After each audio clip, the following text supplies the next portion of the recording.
He might not be from Krypton, but he You hit the live button. Are you going to play something, guy? His knowledge or no intro? You can put it to the test. We're just sitting here in silence. Want to hear the truth and have nowhere else to go. Oh, the intro's done. Oh, why don't we see it on this screen? I see it. Well, that's so weird. I don't. I just see the regular fucking... I can see it on YouTube.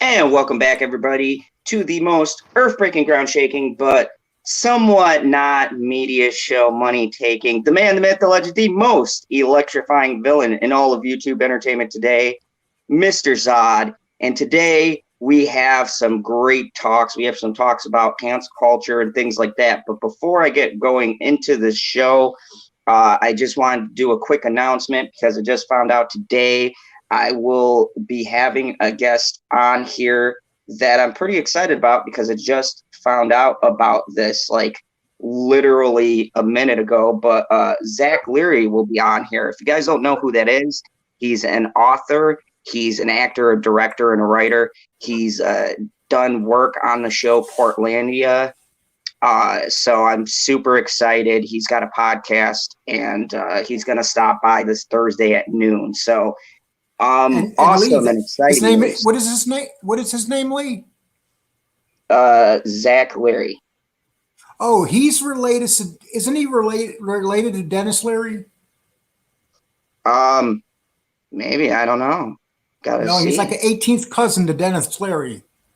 You know, you never know when you get into that world, like who's related to who and things like that. But I'm literally looking forward to it because he's got a book out on Amazon right now, which is in their top 100. It's at like number 50 and keeps on going up. So it should be a very interesting interview. Really weird getting like authors and things like that on the show. But I like talking to the real down-to-earth people who are interested in telling them about your works and things like that. We also have some great news. In case you guys were all wondering, we're going to cover the very first thing we're going to cover is the stimulus before we get into canceling cancel culture. The stimulus check. We're going to cover the stimulus. You want to pull that up, Lee, and I'll do this real quick. Okay, here we go. Okay, so I know that everybody is, a lot of people are concerned about the stimulus check because people can use the money. So the Senate tonight, they voted to pass the stimulus bill. But here's the problem now. The Democrats in Congress said that they could very easily vote yes, and the stimulus would go out on Monday or Tuesday. But now they're saying the only way they'll vote for it is if minimum wage goes up to $15 an hour.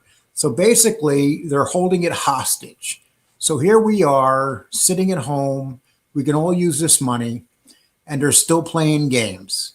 If you guys remember correctly, when the election was over, Biden said that we will get the stimulus to you right away. So here we are almost 2 months later, and now they're still using the stimulus to hold everything up. And only 9% of the 100% of the stimulus bill is actually for the stimulus. So basically that means that they can, say they gave us 50% of the stimulus bill. That means that they could send everybody $8,000 and it would only be 50% of the stimulus bill.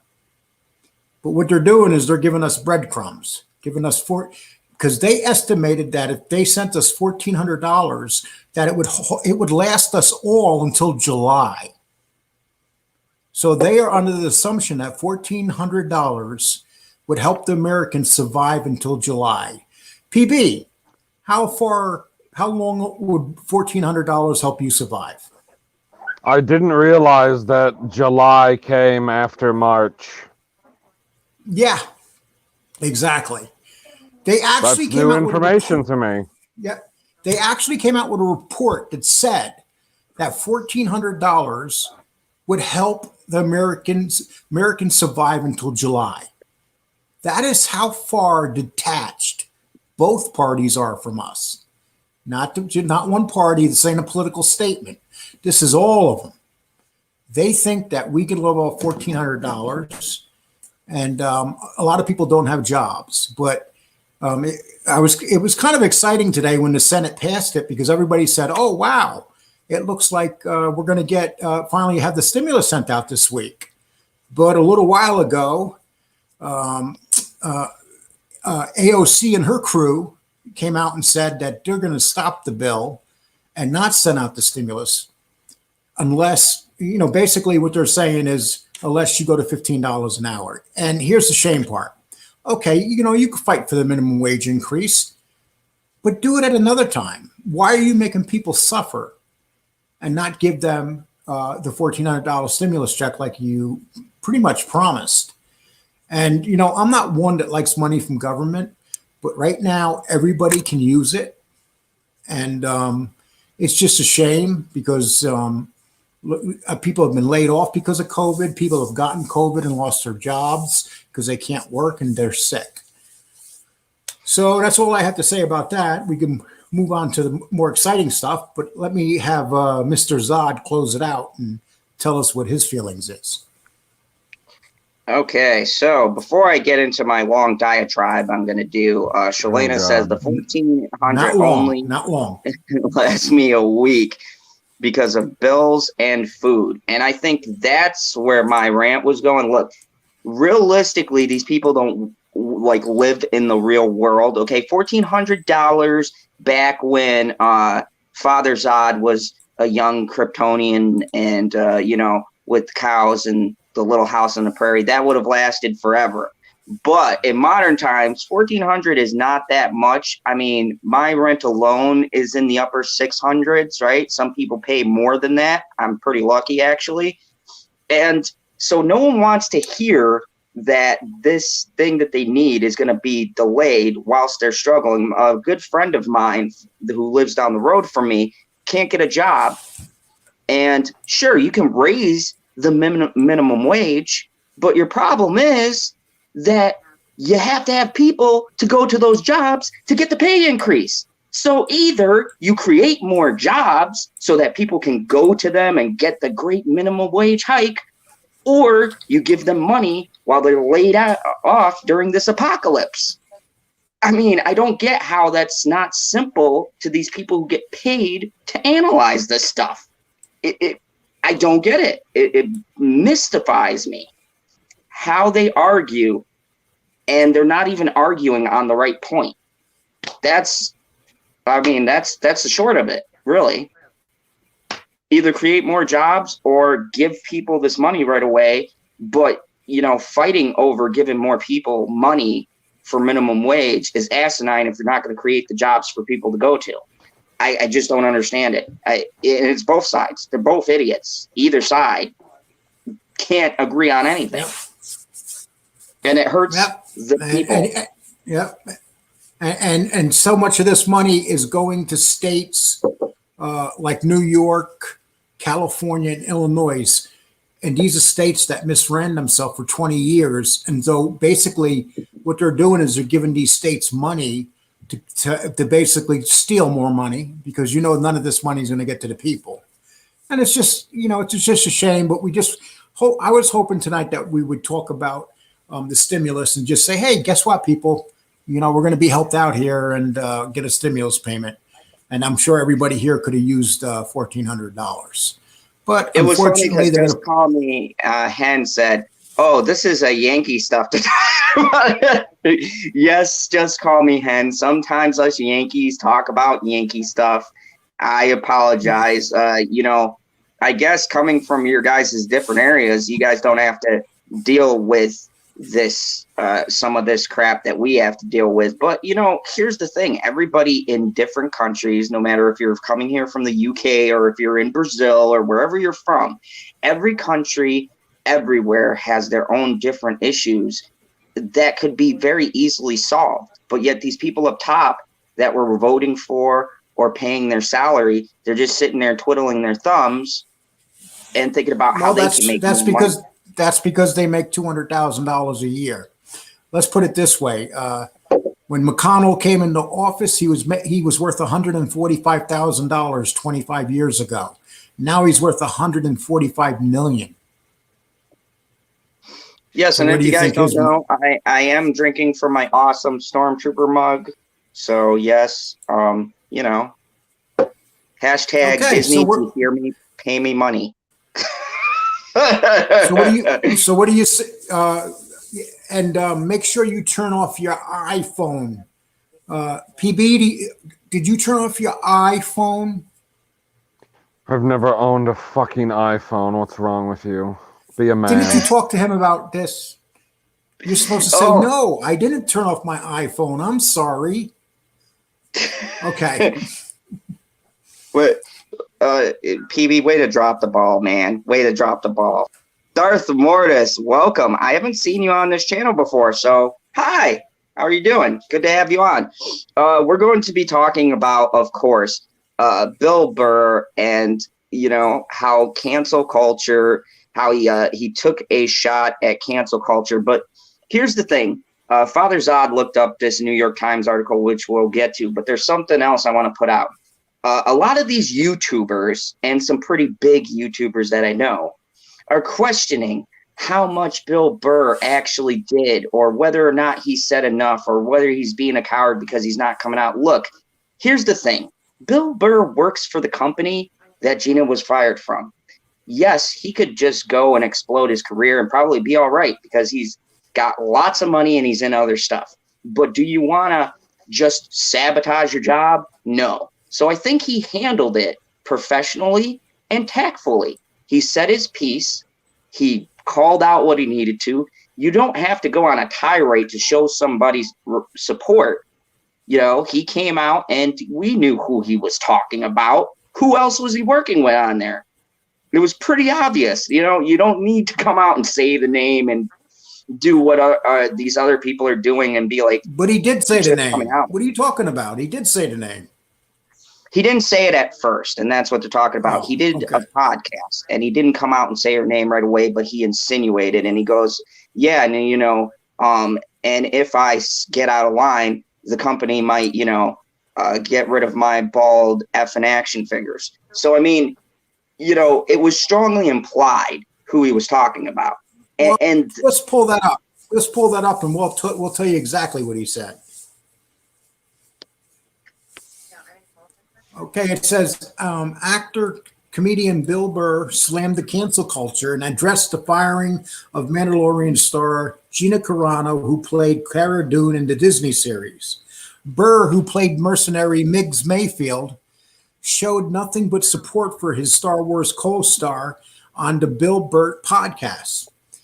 She was an absolute sweetheart, super nice effing person.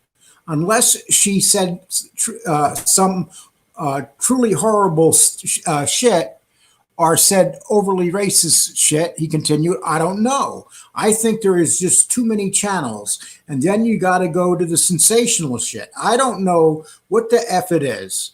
I'm on the effing show. Now I got to watch what the F I say. And then down here he says, it says Carano was fired from the Mandalorian after she shared a controversial social post comparing Republicans in the United States to being Jews during the Holocaust. Disney confirmed shortly thereafter Cara Dune would be recast. And that is a lie. I want to stop you right there. I want to stop you right there because that is not true. And I've seen the original Instagram post. Some people have it archived. She did not compare that. She compared a historical time in Germany where the Germans had turned the people against each other. And that was the metaphor. She never used one race directly or not. That's a total lie that all these people have ran with. Continue. Yes. Following Carano's firing, Hasbro canceled the Cara Dune action figure, which Burr weighed in on saying, and whatever, and somehow someone will take this video and they'll make me say something else and try to get rid of my bold action figure. It's how it is out there. It's effing crazy. People just waiting and lying in the weeds. The comedian went on to share his views on the cancel culture and how it continues to impact people's lives. Hey, you made an ignorant comparison. There goes your dream, right? I look at that and it's like, who the F stands up to that? He said. Shortly after her firing, it was announced Carano would star and produce a film for the Daily Wire. I'm sending out a direct message of hope to everyone living in fear of cancellation by totalitarian mob, Carano said. I have just begun using my voice, which is now freer than ever before, and I hope it inspires others to do the same. And so basically, V, what do you think about this? First It off, sounds like... Okay, go ahead. No, I'm asking PB. Well, she said her voice was freer than ever before, so it sounds like she got led by Moses out of Egypt. And the Darth Mortis had a good point. Bill said, "F," and I understand he. Well, that's what happens when you don't pay your electric bill.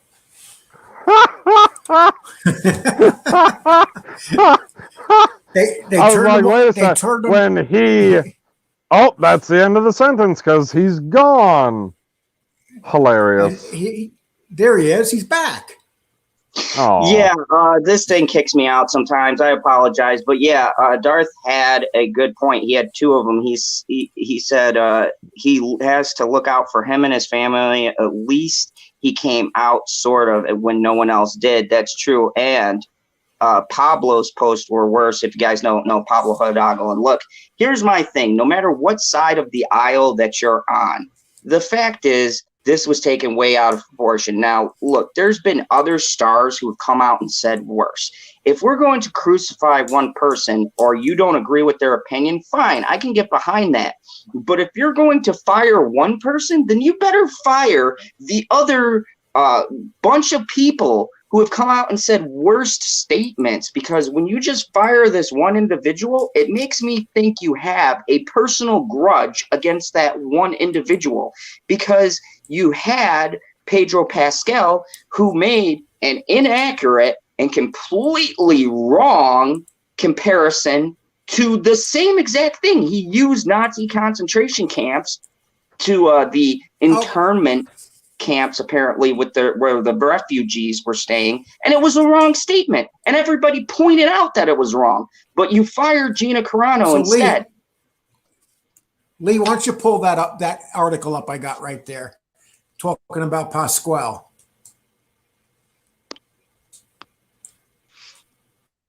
Okay, so now we're going to get into Pedro Pascal. Now, this guy is a lowlife. So here's what he did. He took a picture of a bunch of kids in Lebanon waiting on a food line. And where they were waiting, there were some bars, and the kids would go through the bars. They weren't inside a cage. There was just a cage in front of them on this picture. And they were waiting in Lebanon for food on a food line. And he put that picture up and said it was the cages on the border, and it was where kids were being held. Cages that were built by Barack Obama. And so basically, as Monsters and Critics reported Wednesday, let's see. Well, I'm sorry, give me 1 minute here. I want to make sure I get to the right spot here. Pascal's inflammatory Holocaust post recirculated. Carano's defenders were quick to seize on Lucasfilm's reasonings. They felt it hypocritical of Lucasfilms to fire Carano when Pascal, who shared Holocaust-themed posts of a similar nature, fans' accounts began to circulate screenshots from Pascal's account, one of which purported to show children in a detention center next to a photo of Jewish children, apparently at concentration camp. And he wrote, hashtag This Is America. And here's the Germans, the Jews in 1944 Germany. And here's these kids right here who are not even on the border. And Pascal tweeted the meme in 2018. As of this rating, it is still live. So Pascal is so cocky, and he lied, that he still hasn't taken it down. Reports later surfaced, one from Snoops, that the meme's modern photo did not originate in the United States, but from the West Bank city of Hebron. Cropped up photo of Palestinian children taken in 2010 at a soup kitchen. They were waiting for donated food. Greg Price writes, the best part of Pedro Pascal's tweet making the round is that the photo isn't the children in the cages at the border, is the Palestinian children waiting to be fed in a soup kitchen from 2010. And it goes on, as of 2020 presidential race, Pascal posted a meme on Instagram, later deleted, as some viewed as equating Trump and Pence voters with slave owners and Nazis. Basically, it said losers, Civil War, 1865, losers, Nazis, 1945. And can you imagine losers 2020 comparing Trump voters to Nazis? That's basically what he did. Like the Holocaust post, Pascal's Instagram meme contained references to World War II Germany from the floor of a Nazi flag. The image also showed a Confederate flag.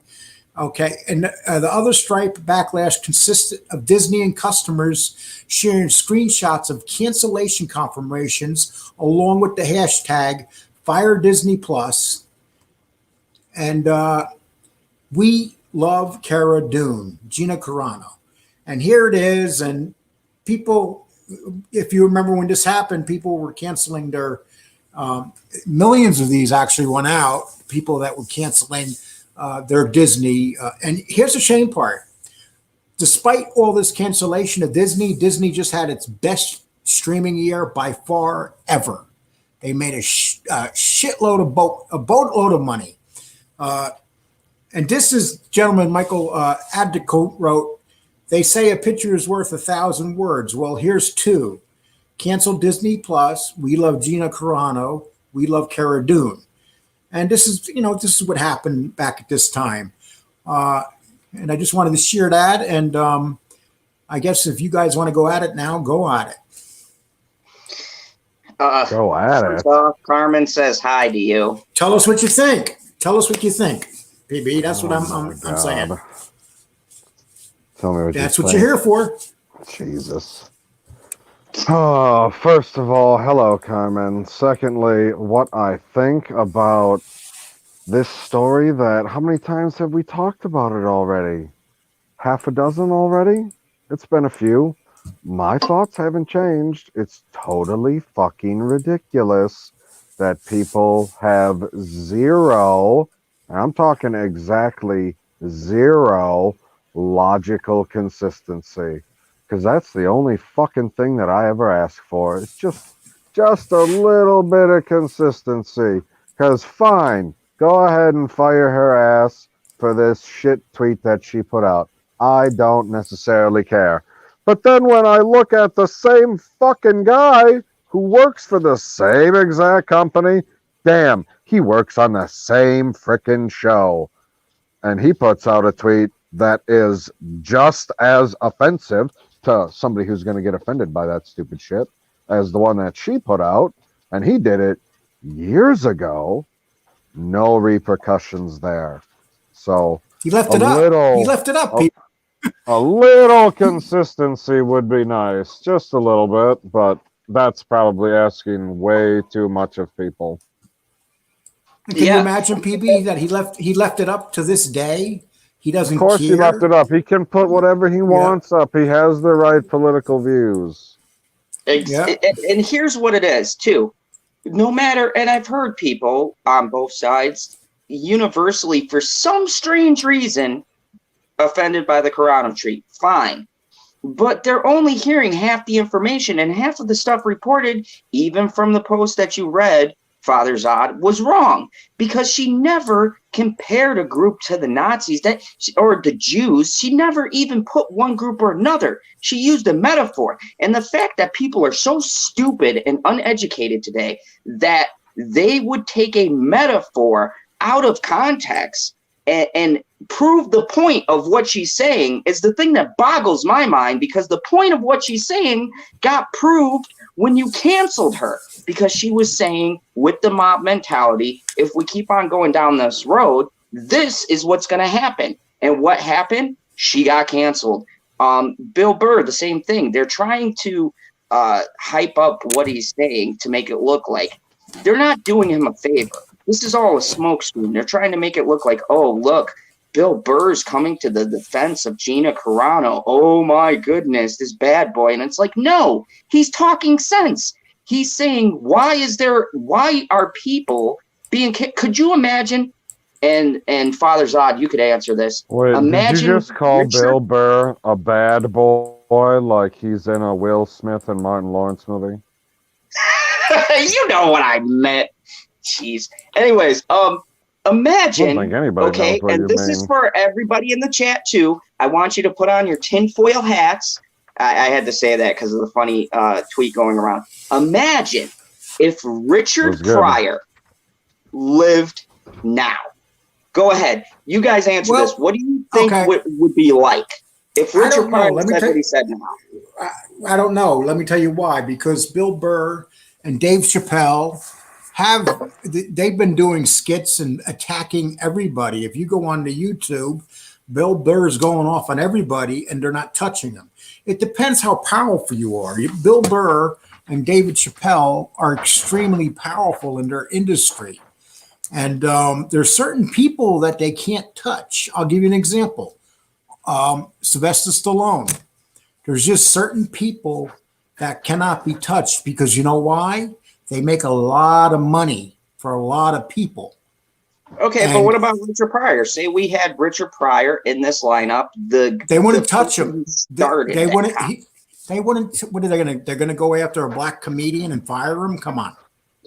I mean, but exactly. Let's use somebody else. I'll give a better name. Andrew Dice Clay. That was somebody they already went after. They already went after Andrew Dice Clay, and they almost did destroy Andrew Dice Clay. I mean, he's recently making a comeback, but for 10 years, Andrew Dice Clay lost everything because of these people attacking him. He made some jokes, and a lot of feminists and stuff didn't like his jokes. And for 10 years, he was off the grid. He just came back a few years ago. So it does happen to certain comedians, but Andrew Dice Clay does not have the power that Bill Burr has or Dave Chappelle. These guys are the leaders of their industry. They're the leaders of their industry. They are the top guys. And they're not going to mess. They make millions, maybe billions of dollars for people. So you're not going to have David Chappelle. You're not going to have them try to go after. Perfect example. Just go look at Bill Burr online on YouTube. He's had some of the most funniest things lately. He's been making money off all this cancellation stuff because Bill Burr's been attacking it head on. The problem is we don't have more people like Bill Burr. There's a lot of people, and especially in the Hollywood circles. See, Bill Burr, just because he does a movie here and there, he's not in the Hollywood circle. He's a comedian. He's in the comedic circles, and that's a totally different ballpark. Yeah, they go do funny movies and things like that, but they make most of their monies from stand-up and shows and podcasts and things like that. So they don't got to worry about this. We need more money. Yeah, but they make money off of HBO specials, Showtime specials. They make big money, big money for these companies. So they're not going to, and you know how hard it is to be a comedian and actually be funny? You know? Oh, yeah. Look at these. Everybody likes, have you seen that SNL? And I know I'm probably going to ruffle some feathers with this because, oh my God, I'm attacking. I haven't seen anything. I haven't seen anything funny on SNL in 30 years. There's this one person on SNL, Leslie, help me out here, PopCulturePb. You know this one. She was in that horrible Ghostbuster. Jones. Yes, God. Leslie Jones. Don't use him. She gets all of this praise, right? They consider her, the best thing to come out of SNL. She is terrible. She is the worst comic I've ever seen besides She's a Amy comic? Schumer. Well, I use that loosely. You know why I can't get her out of my mind? I can't get her out of my mind because she has a sex tape. And I accidentally watched. Amy Schumer or Leslie Jones? Yes, I accidentally watched it. Amy Schumer or Leslie Jones? Huh? Amy Schumer or Leslie Jones? Leslie Jones. Oh my God. Leslie Jones? Yes. Oh my God. Yes. Yes. Crikey. And here's the scary part. It sounds like I went to Pornhub and put in Leslie Jones sex tape. But no, it's the truth. And Carmen says she what? If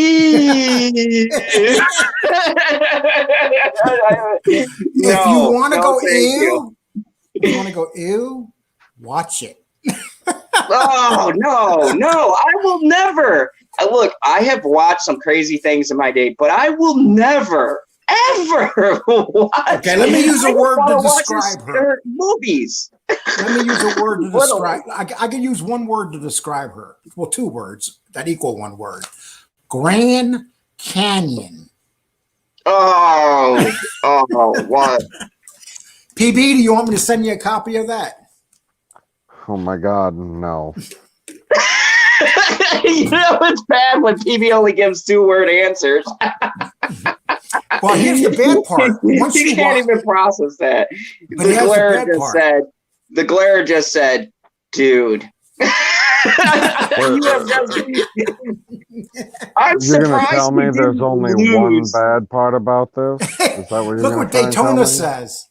Look what Daytona says. Yeah, Daytona says no interest in watching Brothers 2. Precious 2. I'm already far enough behind on horror movies. Oh, but you know, but PB, it's better than horror movies because if you watch it, you can never get it out of your mind. Pass. It's stuck in my mind. Please help me. It just won't leave. No, you're beyond help. Carmen says it's like me watching Zod's or PB's sex tapes. Yeah, I didn't realize I had one out there, but hey, I'm famous now. Did she say? Did she say Zod and PB sex tape? You guys have a sex tape? It says or. I thought we're not that great. We're not that bestest of buddies. That's a different level of friendship. That's a Hollywood friendship. I just can't picture friendship. I just can't picture you like doing a sex tape with a mem, Lee. A mem. You can't. You didn't hear him mispronouncing the word meme the entire article? Meme? Oh. I mean, well, maybe that's what I get for being an old timer. I have an excuse. I got Alzheimer's.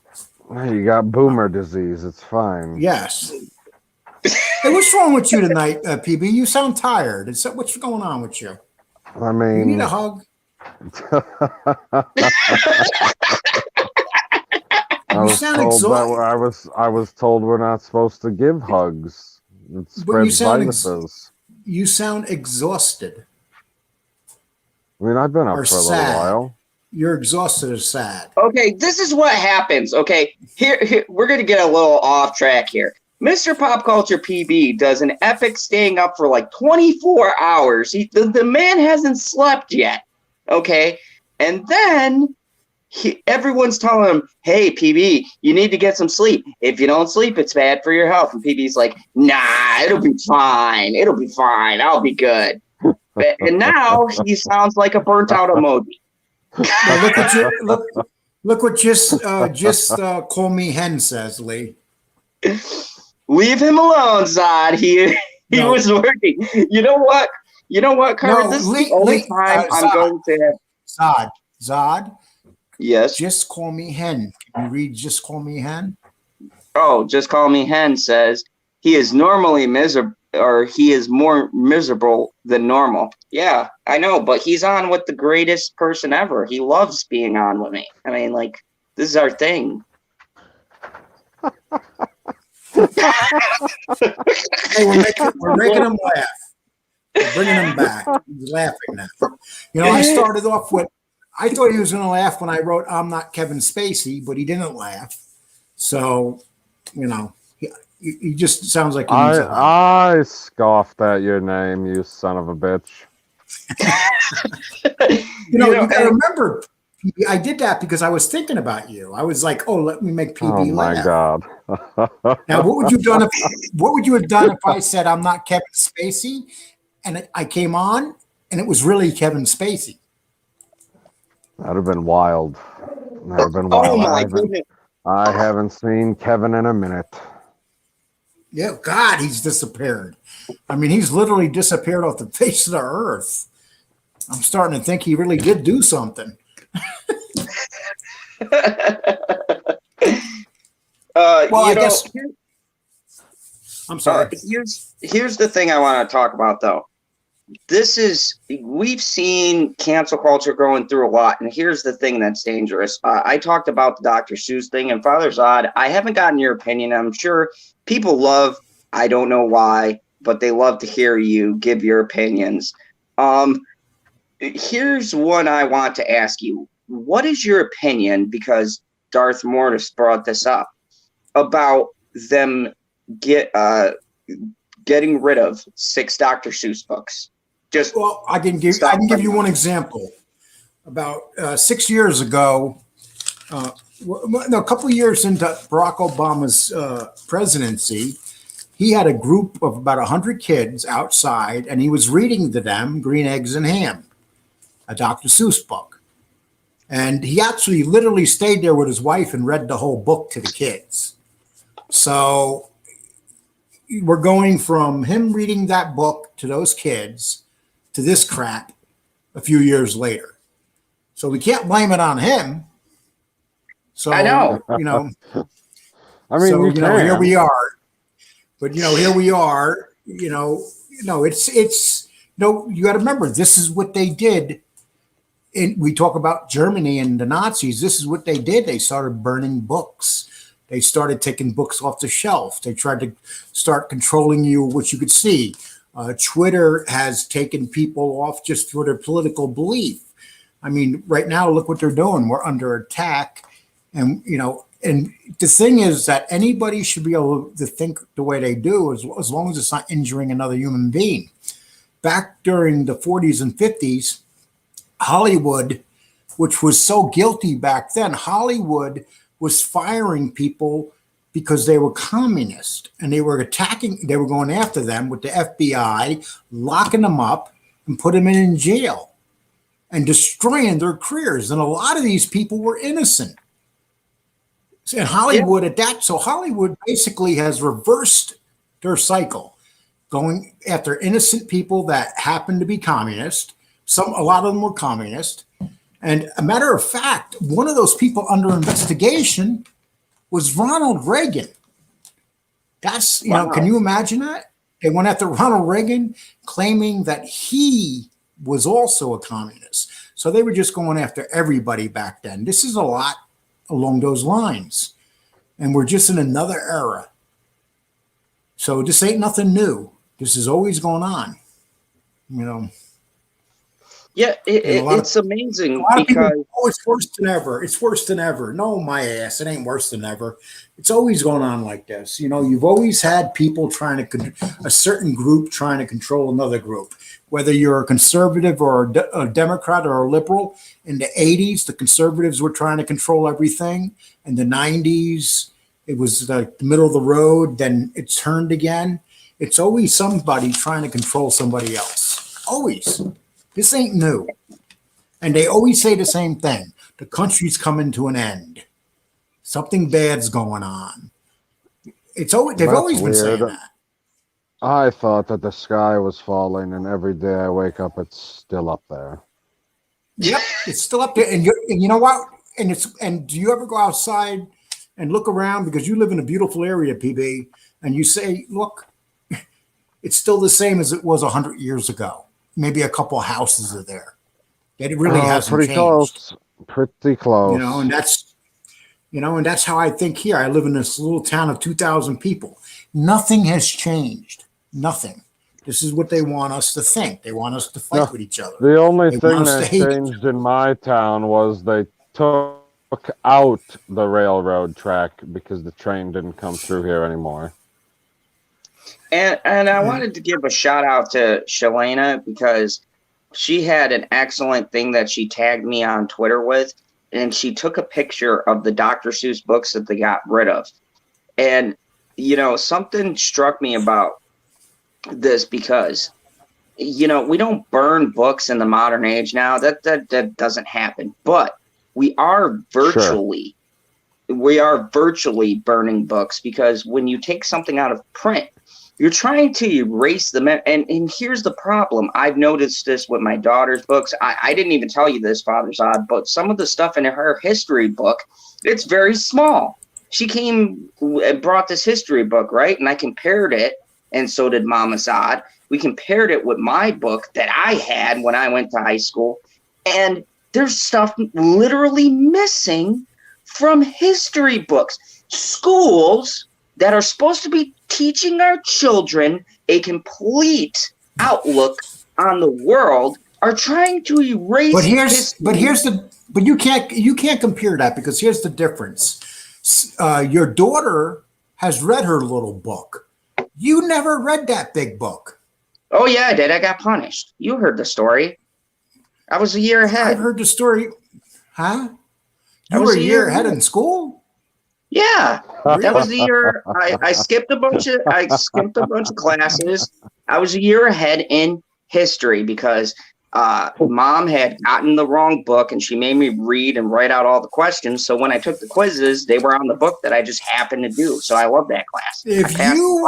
Nobody believes this. If you were a year ahead, I was 10 years ahead. I mean, No shit. Yeah, but you're just weird. You like to do all that stuff. Like, okay, Father Zod will literally. If you were a year ahead, I'm a fucking astronaut. You know what? Really? I'm gonna get Mama Zod on here, and I'll let her tell some embarrassing stories. Your mother is. You don't want to do that. Your mother's brutally honest. Yeah, to prove my point. She's the only person. Look, she's the only person in this world that I've ever met. My mother is, I'm fairly sure, incapable about lying about stuff like this. Like, we went to get a loan, and she was so honest, we got rejected. And I said, Mama Zod, you got to lie to these people. You can't be honest with them. What are you doing? I said, this is what you got to say. And she did the complete opposite and told them everything. And she's like, well, what if they check on my background? I go, they don't care. You're basically telling the people that listen to your show that you lie. No, I'm saying that Mama Zod is I'm a villain. It comes with the gig. They should already know. Zod, I'm General Zod, or Mr. Zod now. The artist. No, Mr. Zod. Okay. Yeah. General Zod had a car accident. Okay. Well, okay. Now, being that you said all that, let's get back to reality. I'm going to pull up this article, if you want to lift it up, and now we're going to go on to.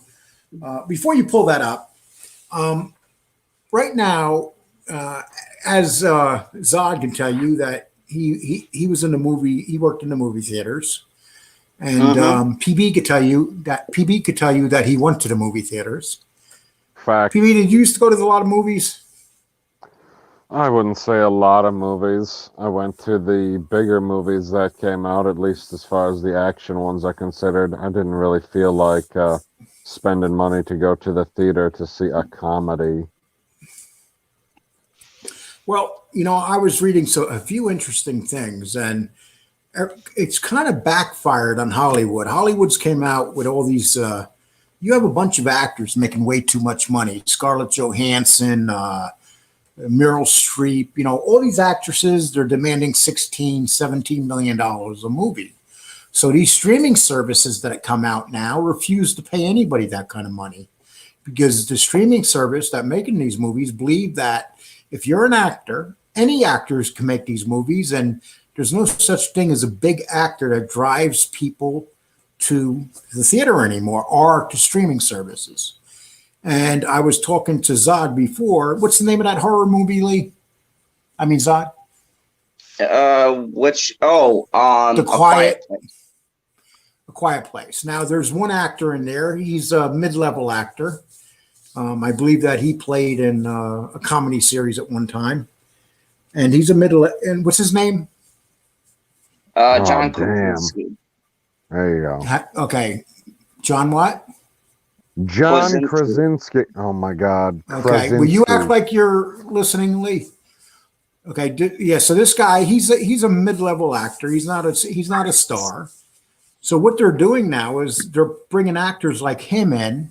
They're paying him decent money, and they're making the movies. And I'll give you an example. That Al Pacino and guys like that. They'll offer those guys money, but they'll offer them very, very little money, nothing like they used to make. And they're now saying they're shooting movie. I have a friend that I talk to all the time. I mentioned him on this show. His name's Hoon Lee, and he played in 2 shows, Banshee, and he played in. They're shooting another show right now, DMX, and now they're shooting movies in Quebec, and also The Boys is currently being shot in Quebec. Vancouver is being shot, and they're saying Vancouver is New York City. They're shooting the Ozarks, not even in the Ozarks. They're shooting it in Georgia. So what they're doing is they're finding the cheapest place to shoot these movies, and they're not going to the studios anymore. They're not shooting it on lot like they used to go to all these Hollywood lots, MGM and Fox Studios and stuff.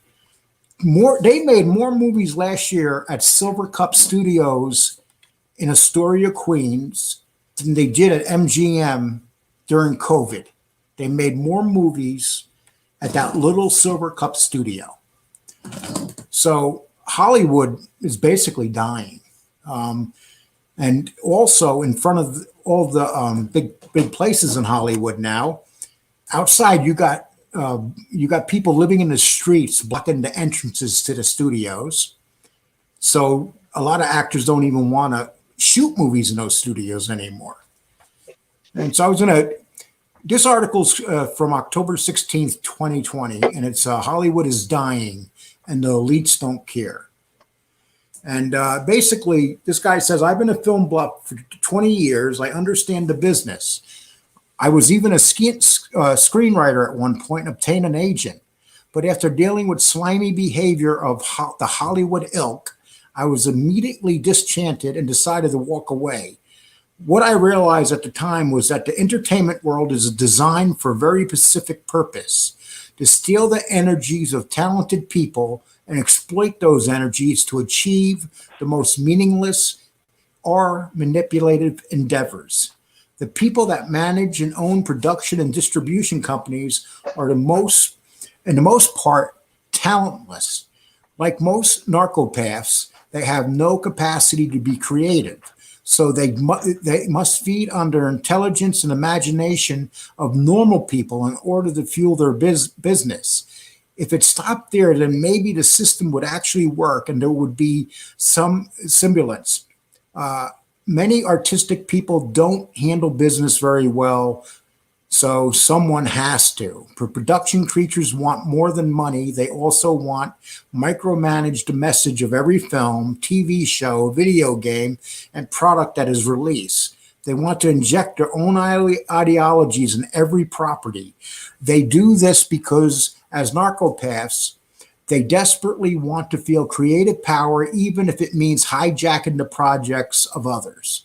They also do it because they have an agenda to influence society to accept or reject certain ideas. They want to mold the politics and values of the public. Hollywood is ultimately about narrative control, not free expression. If you have a unique message or interesting story to tell, they're going to twist it into something else, something that feels a lot like every other story that gets produced. Writers and directors with vision are either filtered out of the system or they are forced to conform to propaganda model in order to get work. In the end, the people who get most of the work, make it to the top, are the people with no principles or morals, the people that will do anything to succeed. Success and artistry are not necessarily mutually exclusive concept. On the other hand, free expression and artistry are mutually inclusive. You cannot have one without the other. So this guy pretty much goes off on Hollywood. Would you say that, Lee? As Zod, Zod? yes. I would say that's a perfect representation because there's a lot of directors that I followed. There's a dude who did District 9, which is one of my favorite sci-fi movies, and he was supposed to do Aliens 5, and he talks about how Ridley Scott and the Hollywood studios basically shelved that idea, and he had some really good ideas. He had Sigourney Weaver and other people in, and he was going to get rid of the other aliens and do it directly after number 2, which would have been a great idea, and finish up the story. But they didn't want that idea. They didn't think audiences were going to like it. And they do this to a lot of these upcoming creators, and then we're stuck with 50 reboots of the same movie, literally years apart, a couple of years. They're rebooting everything.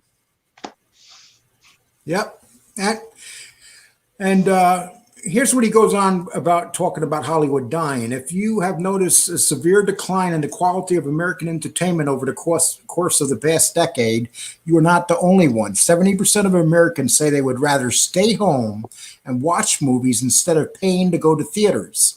Even if the theaters reopen, industry spin doctors will claim the drop in interest is due slowly to coronavirus. But it is a lie. Domestic movie attendance hit a 25-year low in 2017, and this part of the long-term slide, which was building for years beforehand. It is important to note, when I talk about Hollywood, I'm including the internet streaming services, which are completely intertwined with the Hollywood machine. While streaming services have been growing to a point because of the pandemic lockdowns, the subscriptions jumped is at nominally compared to the past few years. Netflix in particular was on a severe slide in prescriptions before the pandemic hit. And with the cuties child pornography debacle, it will be interesting to see how many subscribers jump ship in the final quarter of 2020. So And I pretty wanted much to what he's stop you saying. Yep. Yeah, I just wanted to, because you highlighted two things I want to talk about. First of all, I was in a cinema. I saw all the stuff that was coming out and stuff like this. And I tell people all the time, and I had Odin's movie blog on, and we talked about movie numbers. This stuff was happening. Their decline was happening years ago, but yet a lot of studios are going to put out, oh, it was the pandemic. It wasn't the pandemic. They were on a downcline, but the pandemic just sped it up because people started staying home. And as far as the cuties thing, look, I solely blame Netflix for the marketing, because I've actually watched that movie, and what they marketed was only like 10% of what the movie was actually about, and that was just poor marketing on their part.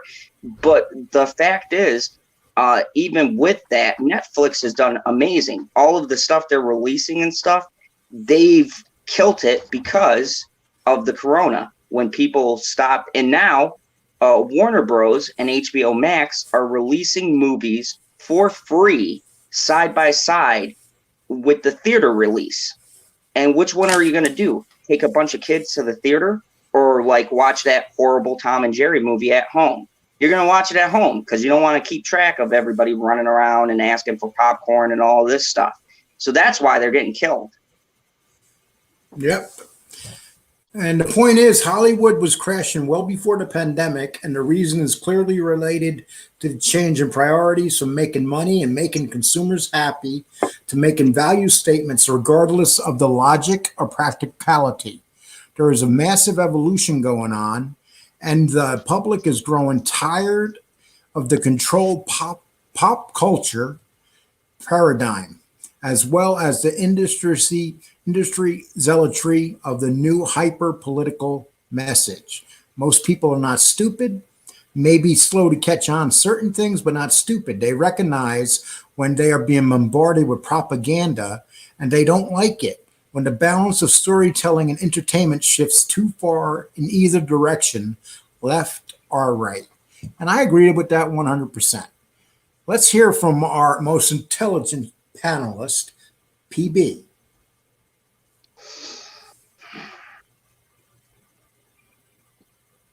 PB was so.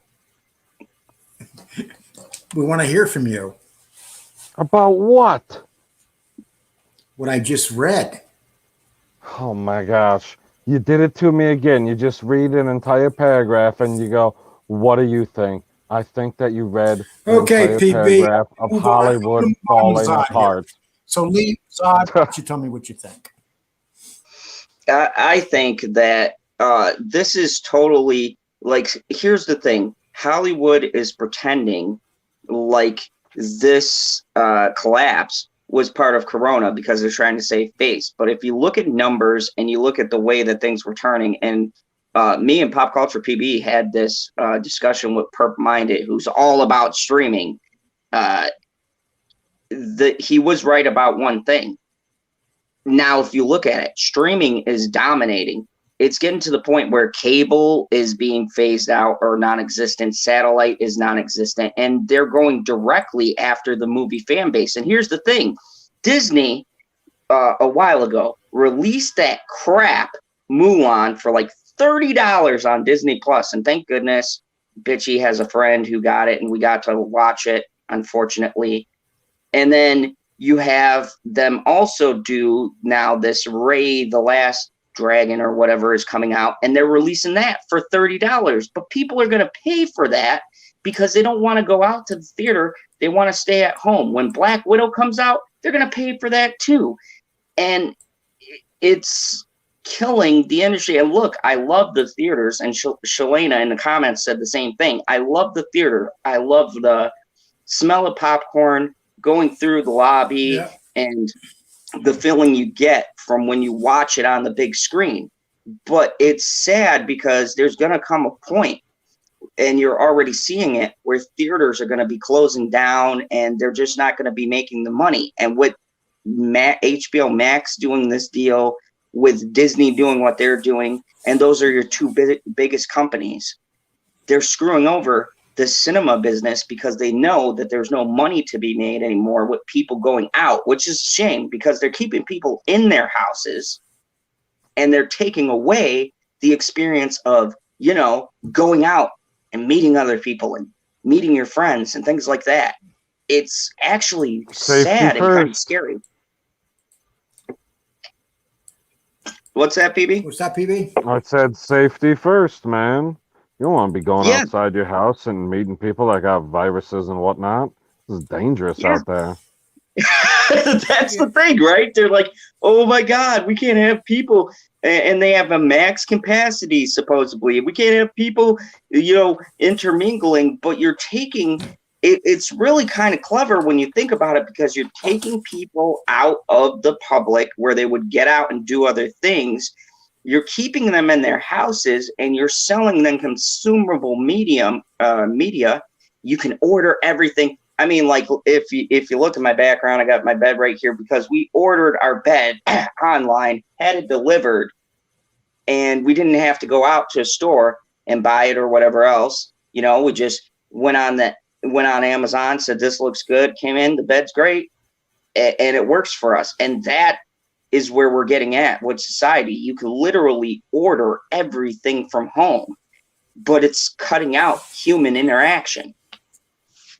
Yeah, going to the movies used to be an event, and I remember your grandfather, Mr. Zod, telling me, being that he was in the movie industry for a long time, he told me that the worst thing they ever did was cut the big movie theaters up and make them into little boxes, and have 30 or 40. Some of them would have, like, say, 100 seats, and the busier shows would have 600 seats.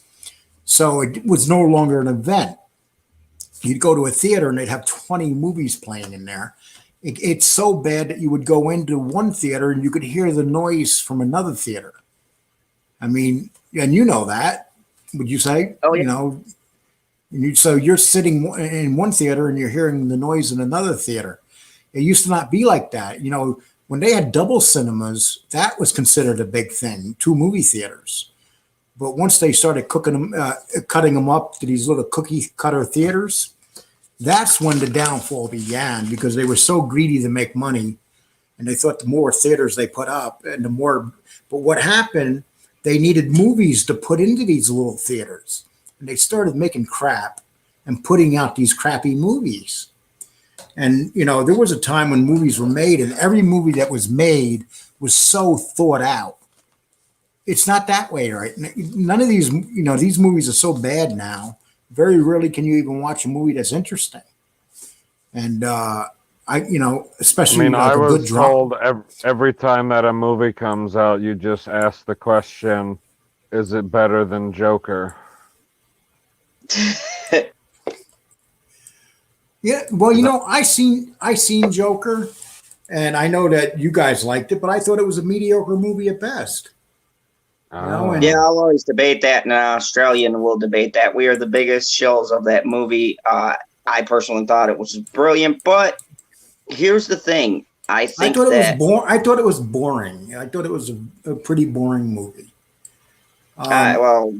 And I thought, if you remember Jack Nicholson as the Joker, there was nothing boring about Jack Nicholson. But see, this wasn't the Joker. This was the Joker before he was the Joker. It was explaining how he became. I understand that. But I'm just giving you my opinion. I just think it was a pretty boring movie. I thought it was overrated. Like that movie about a bird that Michael Keaton was in that got nominated for an Oscar. We disagree about that, because I thought that was. It was one of the worst movies I ever seen. I wanted, we disagree about Harry Potter too, but Harry Potter is different. Okay, Harry Potter is a legacy. The books are fantastic. The movie is fantastic. The new ones suck. I mean, we can both agree on that. The new Harry Potter was just terrible, but the original. I remember 25 years ago taking you as a kid to go see the Ninja Turtles. I found those movies better than any of the movies they make now. I mean, we can agree on that. Who doesn't like the Ninja Turtles? They have turtle power. Yeah. A little excitement. The plots have gotten so bad. I mean, but we got movies like Fast 8, where they're going to start racing on the moon. I mean, just ridiculous plots, and it's like that's the problem that I think we can all agree with, everyone in the chat, everybody on the panel, is that they don't have an original idea. And here's the thing. It's not they don't have original ideas. There are a lot of talented filmmakers who have great, bold ideas, but Hollywood doesn't want that. They want the safe bet. They want the thing that's going to get them the cha-ching right away. The name, right? The nostalgia. That's what they go for. They want 80s nostalgia. They want Star Wars nostalgia. They want things that are attached to a big name that when they put it out, they're going to get a bunch of people to see it. I mean, look at that horrible Lion King remake. What a soulless bunch of garbage. And the fact that James Earl Jones signed his name on that is just so ridiculous. That whole thing. Let's make photorealistic real lions. No. Lions don't have expressions, really. And I had people coming out who've seen the 90s movie going, that was pretty good. And that's the problem. They're conditioning people to like this. But do you know that 50% of the movies streamed on Netflix are movies that people watch, or movies over 25 years old? Yeah. They're most Those are popular high on the movies. list too. People watch them because they're better. The Oh, yeah. quality's better. The acting's better. They're just better movies. I mean, it's. Don't and even if you get me watch, started on that remake to Saved by the Bell, Shalena. I watched that. I was so angry. I was so angry because they're putting in the politics, and they resurrected that show just to drag it through the mud. They took a great, funny comedy that was about high school shenanigans, and they politicized it and do what they always do with all of these shows. They want to redo historically good shows because it doesn't fit the narrative that they're running in 2020, 2021, since 2015, this narrative of diversity and all this crap. So they resurrect these shows and they destroy them. They're bringing back Doogie Howser so they can destroy that. All of these shows, and they're all garbage. it's amazing what they do. I mean, the stuff they play now is like so bad you can't even describe it. I don't know about you guys, but sometimes I'll sit down and pull up an old movie and I haven't seen it in 25 years and I forgot about it and I sit there and watch it and it's so good. I'm like, wow. I mean, why can't I? That happens to me every time I watch Spaceballs. Funny movie. Yeah, Mel Brooks. That's classic. That's classic comedy. And that's comedy that's so silly it's like hilarious. Comb the Desert. One of the greatest lines in the histories of movies. Comb the desert. And it's like we ain't found shit. You know what? But that's Mel Brooks. That's Mel Brooks in his prime. You could sit down, like, it's funny. Can you imagine any movie like Pulp Fiction? Can you imagine any movie being that good now? No, I love Pulp Fiction. I've watched that movie like 100 times. But see, that's the thing. Movies in the 80s and 90s, people literally have watched them 100 times because they're like the movie with Bruce Willis when they go to get the meteor out of Armageddon. How many times has everybody watched that movie? Oh, Armageddon is great. I mean, and Armageddon, and they still got these movies on and they get these stations' ratings. Do you think any of these movies that they have now are going to be as popular as the movies that we watched from the 80s and 90s? Tiffany Daniels says, I have a huge preference and larger for older movies. They really are better stories. I'd rather watch silent films than some of the garbage they put out. And I love silent films. Yeah, well, Tiffany, that's funny. I could turn on the ones from the 40s and the 50s. The movies, the black and whites, and you sit down and watch that and you see how well acted they are and you're like, wow. And just, the acting's incredible. So I could definitely understand what you're saying. I'm not really into silent movies, but I know a lot of people that are. They still got silent movies playing in these little theaters, like in these art districts, and a lot of people go see them. Probably not during COVID, but before COVID started. Just Call Me Hen. You know what was funny? And Father's I can tell you about this because I was just telling him this story. Bitchy Unicorn had never seen The Breakfast Club, so I showed it to her for the first time, and she hated it. She's weird with reviews. You guys heard our reviews. She hated it because the guy she doesn't like does the little fist thing at the end. And then she rewatched it again with me, and she goes, you know what? I actually like this movie. And that's because movies like The Breakfast Club, Roadhouse, 16 Candles, Ferris Bueller's Day Off, all of those were clever, and they made you think. The Breakfast Club is like the ultimate high school experience. Everybody can watch that movie and go, yeah, I was in that group. And really, the plot is just high school drama, right? They're in detention. But there's a lot of good messages in that, and a lot about these kids seeing the real side and not the cliques that they're a part of. I mean, there's some strong, good messages, and that's the thing. None of these movies have anything that speak to you anymore. They don't have now the messages are radical messages. They're messages that most people don't agree with. Diversity, and no story. Nothing to enforce. Look, if they want to play the diversity and empowerment angle, fine, but at least have half a brain to come up with a script that makes your point. And it's such basic writing. My daughter could write a better script than half of these people out here. Well, you'll take a perfect example of that is Ghostbusters, the original Ghostbusters, and now the modernized garbage Ghostbusters. I mean, if you put those two together and watch them, you're like, are you kidding me? You know, Bill Murray's soul died that day. You could tell when he was in that movie for about 5 seconds, he was just like, "Oh God, was it worth the money I took to do this?" Like, they just crapped on our movie. Like, you could see when Bill Murray, Dan Aykroyd, and them made their little cameos that they really weren't into what they were doing, because you had these hacks. And I'm going to call them hacks. And look, some people like Melissa McCarthy, but she's one note. She does the same thing every movie.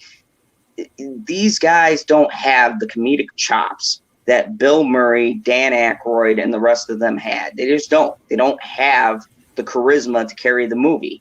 They're good at whatever they do, but they're not good to replace stars, and that's what they're trying to do. They're trying to get these B actors, these no talent SNL hacks, to remake these legendary comic movies or comic stand-up comic movies, and they're always going to fail because you can't replace a Jim Belushi or Jim Belushi or James Belushi. Oh. I always get confused. James. You can't. Either of them are good, though, really. Jim and... You meant talking about John.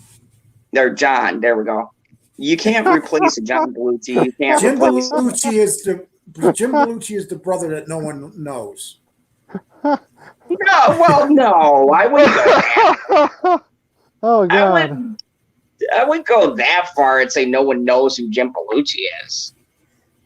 Well, I know who he is. He's John Belushi's brother. Oh, jeez.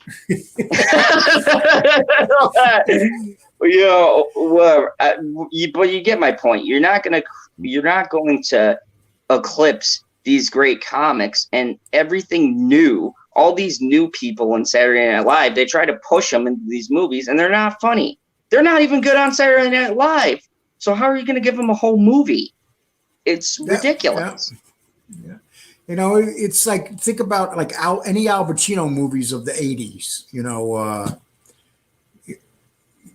know, every movie that he did in the 80s was like a classic, great. And the movies that he makes now are horrible. Probably because he's 80 and he has a very bad wig on. Yeah. But didn't you just say that Netflix has Taxi Driver now? Yeah, I watched it today. I watched Taxi Driver. That movie is so great. And you know what's crazy? If you put something like that out, do you know how many of these blue-haired keyboard warriors would lose their mind? Yeah. And you know, and think about this. When all these old movies from you're talking about, they all have one thing in common: great lines. Like, what's the greatest line from Taxi Driver? I don't freaking remember. You talking to me? You talking to me? Remember In Front of the Mirror? You talking to me? That sounds or like 3 lines. Yeah, there were quite, or The Godfather, PB's favorite movie. Make him an offer. No, we're not going down this rabbit hole again. Make him an offer he can't refuse, or He Sleeps with the Fishes. I mean, that movie had like hundreds of great lines, and now none of these movies are made with great lines. When's the last time you've seen a movie with a great line? What would that have been? It was exactly. You got to really think about it. 2019. What movie? Oh, it was at the end of Endgame. He said, "I am Iron Man." It was beautiful. Robert Downey Jr. before he dies. That's right. He says, "I am Iron Man." Yeah, that was pretty epic. But see, here's the thing: Father Zod doesn't buy into the whole MCU Yeah, thing. I know. He's like, I don't watch the biggest movie of all time. No, I Whatever. tried to watch it. No, it's not the biggest movie of all time. Going with the Wind is. No, he did prove it. Actually, Gone with the Yeah. Wind. Surprisingly, if you Yes. adjust for inflation, It's not even still close to the biggest biggest movie. If you Nobody take adjusts for inflation. yes, if money for just for inflation, Going with the Wind is still number one. I And, know all these Carmen things. said Nobody Scarface. does that. Nobody Yeah. does that. It's easy to make a lot more money when you're charging $12 at a movie theater and not a quarter. You know, it's just the way it is.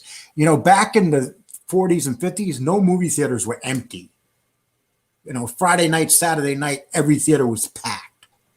You know, now it's only the real big movies that are packed. And I just seen Avengers 2, the last one the other day, and I tried to watch it. I just didn't find nothing special about it. You know, it was kind of boring.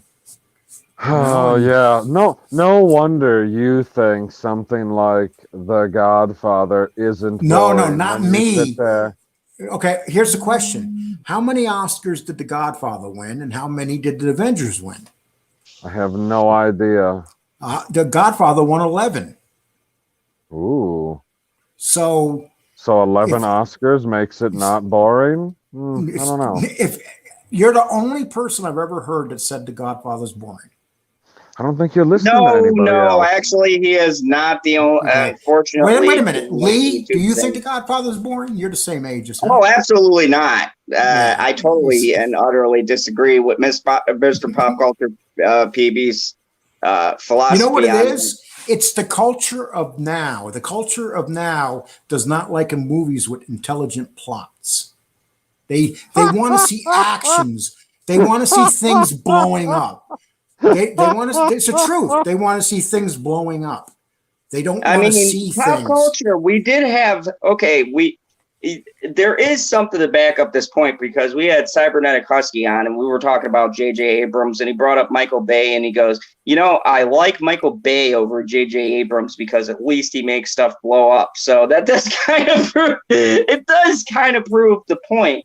No. That only proves his point to the effect that if you're looking at two piles of shit, do you want to look at the one that just has a little lens flare, or do you want to look at the one that's going to explode?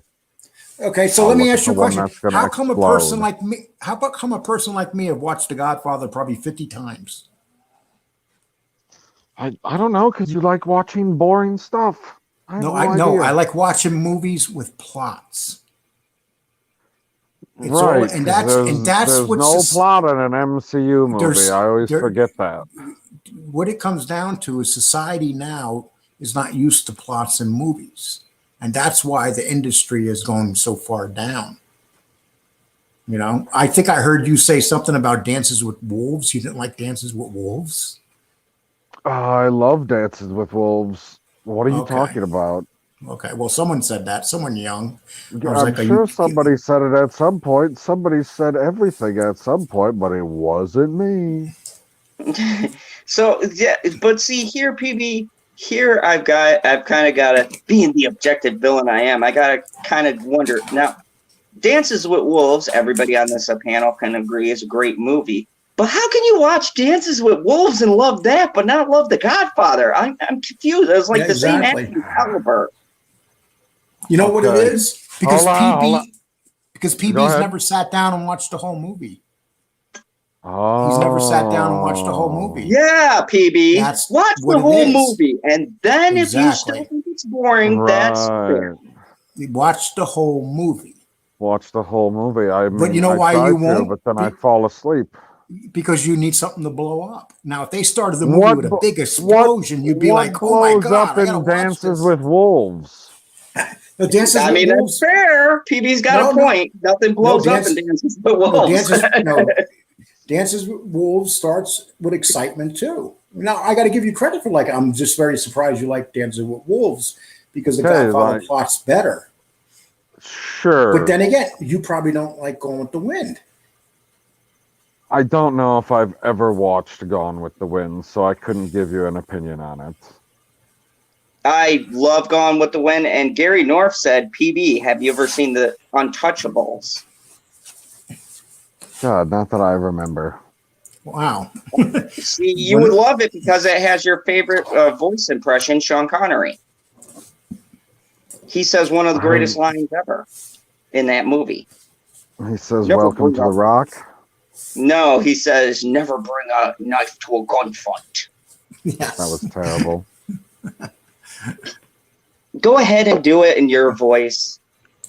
Here's my prediction. My prediction is if PB sat down and watched The Godfather from beginning to end, he wouldn't feel the way he does. That's just my prediction. Because I made this mistake too, PB. The Batman with I didn't like the Batman with Heath Ledger because I was kind of like I started comparing it to the other Batman movies, and then I sat down and watched the whole thing, and I was like, wow, this is a really good movie. But yeah, there's a bunch of epic lines out of that movie too. That's not that old.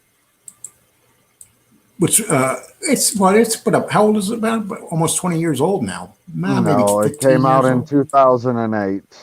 2008. Oh, so it's still 13 years old. Right. That's still in movie time. That's forever. Well, I mean, it's not quite a classic car. It's getting there. Yeah.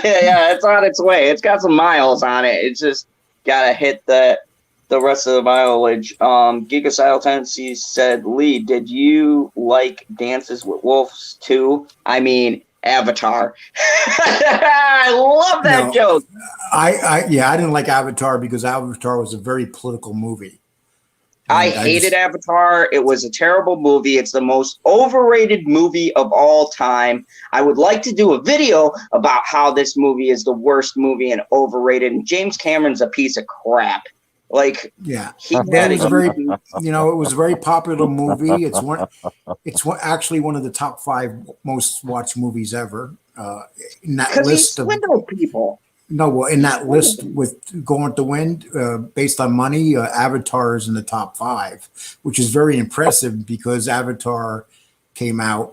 It's a pretty modern movie. The reason that Avatar did so well is because how they were able to take advantage of the 3D phenomenon that was going on. I still have yet to see any 3D movie that took as much advantage of the technology as that movie did. I mean, that was the whole scene with those orange floating flowers alone. Oh my God.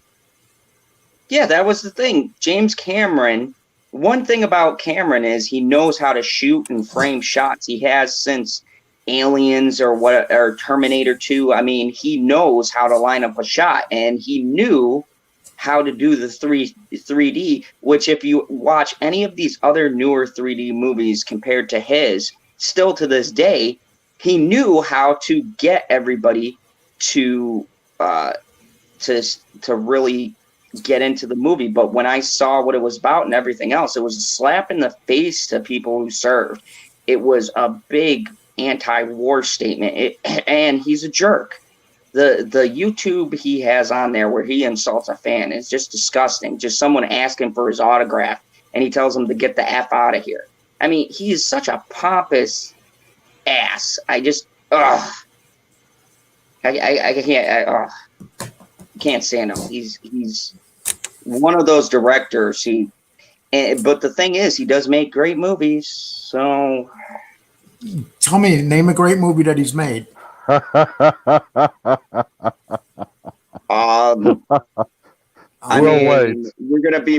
gonna have to be more specific. Are we talking about now? Name a great movie. Name one. Oh, Terminator 2. Like I said, name a great movie that he made. Terminator 2 is a great movie. Terminator 2. You're naming all movies that are repeats of original movies. No, they're Name a not. movie. Aliens Terminator 2 2 was is a not a sequel. repeat. Oh my Yeah, it's not a god. repeat. Neither is Terminator Okay. 2. They're sequels, Yes, it direct is. sequels, and they're the It's highest still budget plot. movie. The original Terminator. Name to me an original movie that he made, not a part two, not a movie. Name a movie that he made that's an original movie that's not based on another series. That he's originally made. No, I'm not talking about Terminator. Terminator 2 is part of Terminator. Name to me a movie that he's made that is great. I didn't Titanic. realize that you're going to give some ridiculous qualifier like that, guy. That's like saying, name for me the quarterback that has thrown for the most yards No, to the it's not left side of saying the that. field I'm telling underneath you to 10 name yards. You're an like, original. no. I'm telling you to name an original movie that he made. It's pretty simple what I'm saying. You guys can't do it. I'm not a James Titanic, Cameron True expert. Lies. Huh? What's that? We've got some good ones. Titanic, True Lies. Very good point. True Lies, yes. So DiCasito's And- coming up with some facts. True Lies is a great movie. I didn't realize that he made that. Oh, he also did the original Terminator. I forgot he was an executive producer on that film. He did. But He said he did was a the first producer. Terminator. He created it. That counts, says Okay. DeClaire. Declare- So yeah, I mean, he's established himself in Okay. the game, and I mean, even recently he did Battle Angel Alita. Who? Wow. Wow. That was a good Battle response. Angel The Who? Alita? The Who? The Japanese fighting skating robot. Yeah, Okay. it did well. It's got a fan base. It's original, kind of. It's based off of a Okay. manga, but What I what follow he him. means to say is it's a movie. That's original. The movie that was most impressive was True Lies. If you got to And give me first of old all, Jen, Zod, I don't know if it is original. Isn't it based off of a book or something like that? It's based off of manga, which is like a Japanese comic. Right. So I don't know if that counts as original. But it was never a movie. We're talking No, about but an you're original movie. you're still adapting source material. I mean, but then you could say that for Titanic because you're adapting something from history. Right. I didn't say Titanic. I got on board with True Titanic Lies. was never a movie and it's original. You could even look at it like a thing he took out of history. I say True Lies because True Lies had a great plot. I like movies that actually are intelligent movies. And True Lies is a very intelligent movie. I don't consider it. Yeah, like Huh? I like True Lies too. I thought that movie was a very good original film. And didn't it get panned in the theaters? Probably. Well, so you know what else got panned in the theaters? Robin Hood with Kevin Costner got panned in the theaters. Oh, I love that movie. Yeah, Bodyguard with Kevin Costner got panned. Waterworld with Kevin Costner got panned, and they're three of the most profitable movies. They got panned. They got panned because the critics. Without Waterworld. Yeah, me too. But I can watch it. It's not as bad as they said it was. No, like when I heard they're like, look at this, Kevin Costner made a terrible movie. It was such a massive flop. And then I watched it and I went, why did this flop? Seems pretty good. I mean, it's not the greatest movie I've ever seen in my entire life, but it seems pretty good. The hell? Yeah. And think of it back then when he made Waterworld, we didn't have the 3D effects that we have now. They shot that underwater. The people were underwater. So I mean to say like, oh, that it's pretty impressive what they did with that movie for the technology that they had at the time. Okay, look at Cherry. Put up Cherry's quote. On the movies, no, on the movie prices with inflation. She's exactly right on this. No. Yeah, Third that's biggest it. selling. No, not that one. No. She has one there that has 3 movies on it. I mean, the thing jumps on me. That's a little far up. I don't even know if I can get that far up. Yeah, hold on. I'm sitting here trying to look for. There we go. I can 920. see it. It's at 920. Wait. Yeah, I don't have the times on my thing. Yeah, it On my doesn't show the screen. times on the frickin' StreamYard thing for some unknown reason. I don't know why it has to be such a big pain in the ass. Well, anyway, Second. Cherry writes with inflation. She has the 3. It's going to win Avatar and Titanic. With Yeah, inflation. that's crazy. You know, Gone with the Wind still dominating. And you want to hear what's funny? They tried to get rid of that on HBO Max, and the backlash was so big they kept it. They tried to take it out. Yeah. And you know what the original Star Wars, the very original Star Wars, I was in New York City at that time, and they played it in the same movie theater for 6 years. It was right on 43rd Street. It was a movie theater there. For 6 years, it played in that theater. So where you can actually go in New York City and watch that, the original Star Wars for 6 years. No, just call me Hen. I don't know if you could call Waterworld a copy of Mad Max. I mean, it's almost the exact opposite. Like, one is a desert and the other one is an ocean.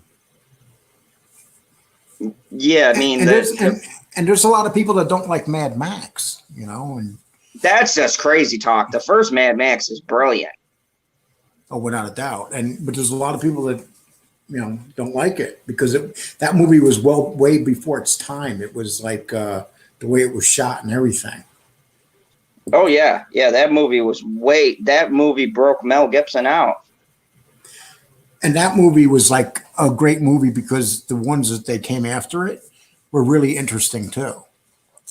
Oh yeah, a lot of the movies that have followed up movies aren't nearly as good as those were. Even the one with Tina Turner was pretty interesting. I mean, I like the new one, Fury Road, too, with Tom Hardy. I thought that was pretty good. It's hard to find bad movies that Tom Hardy makes. Oh yeah.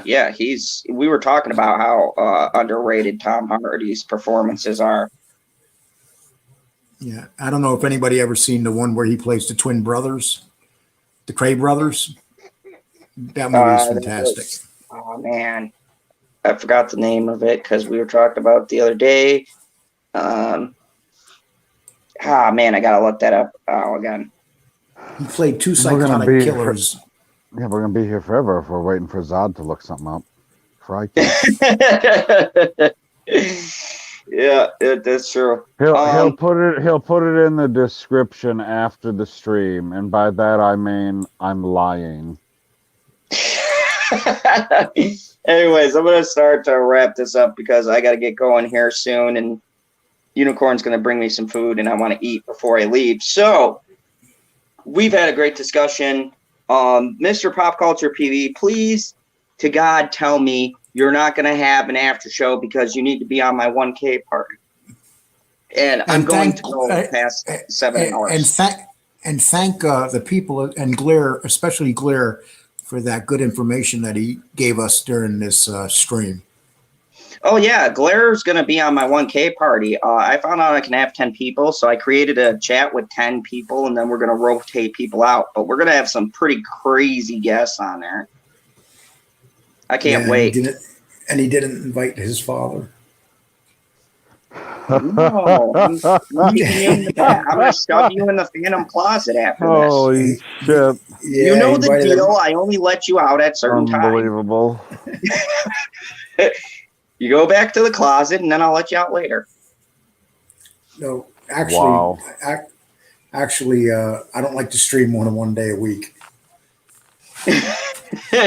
I would believe you, but history proves that you just like to, do a random stream in the middle of the afternoon. So that would be more than 1 day a week. I was shocked. It got like 260 hits. What did you think was going to happen, guy? I had no idea. I thought I was going to have 20, 30 hits, and it was like, are you kidding me? No, especially for the time of day that you're going to get the extra And they were people all, that are in the UK. and it was all middle-aged women. Right? Isn't it wonderful? Yeah, yeah, very smart, intelligent women. I don't have to deal with men.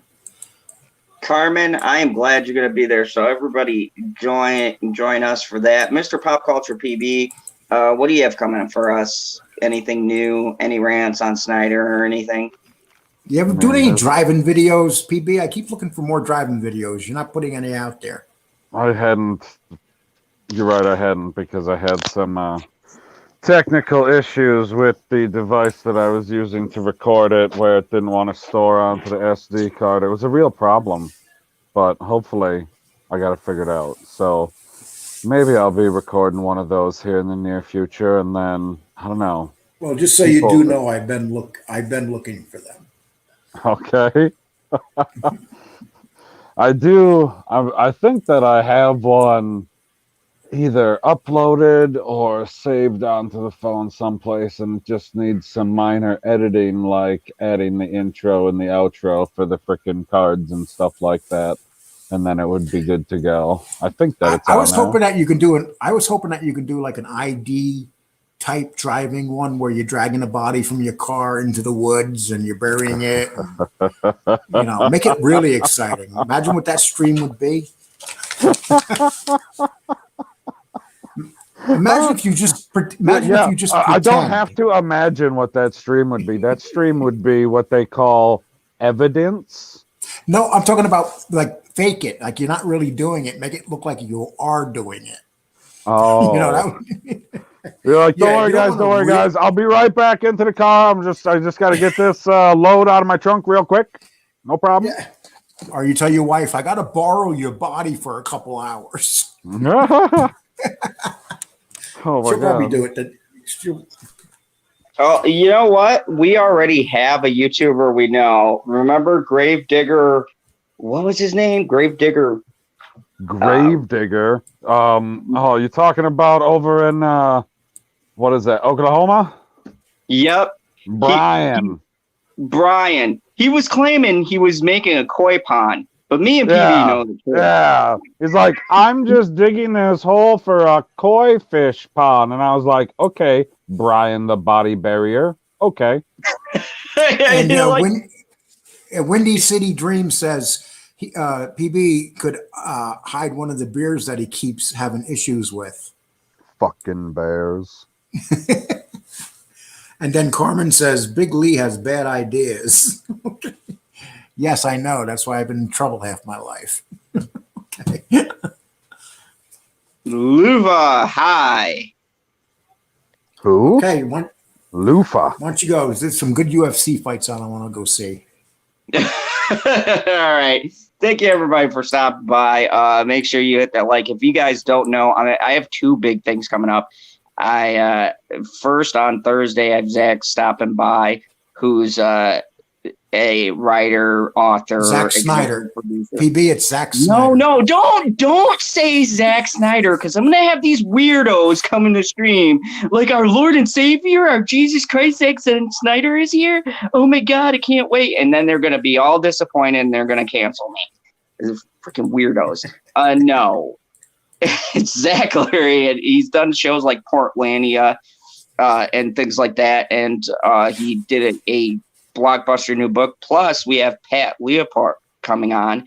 That's next Saturday. Next Saturday he's coming on, and he has a best-selling book about Andre the Giant, and he also was one of the producers on the series, on the movie Andre on HBO, and he's in that movie. He did the interviews because he's French Canadian. And he also has altogether 3 best-selling wrestling books, and they're very interesting. It's just not about wrestling; it's about inside wrestling, and especially about Andre the Giant, who lived a very tragic life. And also, he's a defender of Pat Patterson, who my brother has said that did bad things. So we're gonna let him come here and defend Pat Patterson, and he's going to tell us why he believes Pat Patterson was an innocent man. And just out of decency, we're going to let him speak his piece. And that's pretty much it. We're looking forward. Please show up at that show next Saturday. It's going to be remember, a #1 best-selling author. You don't get those men too often. Yeah. I mean, it's crazy. The amount of feedback and things I've gotten. There's a lot of people DMing me. It's exhausting. I go to sleep after like a third shift, and I wake up, and I wake up because my phone was vibrating, so I had to completely turn it off. And Lee sees Andre standing above. Lee sees Andre standing above his bed, yelling, "Get up! Get up!" Oh, God, that would be scary. Andre's hand is the size of my head. I mean, he's like, it would be crazy scary to see him standing over my bed. Andre though gained a foot in height, and he went to 500 pounds because of his sickness. Because when he first came up, he was not nearly that big. He literally grew because of his sickness. And in the end, when he had the big battle with Hulk Hogan in WrestleMania, he was literally crippled. He could barely get around in that match. And right after that match, he went down real quick and died a couple months later. But the fact that he got in the ring for that big match, there was like 90,000 people there. That was his final big match with Hulk Hogan. Which is just, and I mean, and Pat's got to talk about all of this stuff, so it's really awesome. I can't wait. I'm really looking forward to that. And thank you everybody for watching. Make sure you like, share, subscribe, and all of that good jazz. Follow us on Twitter. I'm also apparently getting a Facebook page, so do all of that social media stuff. And as always, remember, there is only one rule here in the Fandom Zone: kneel before Zod. Have a great and wonderful evening. The fuck was that? Take care.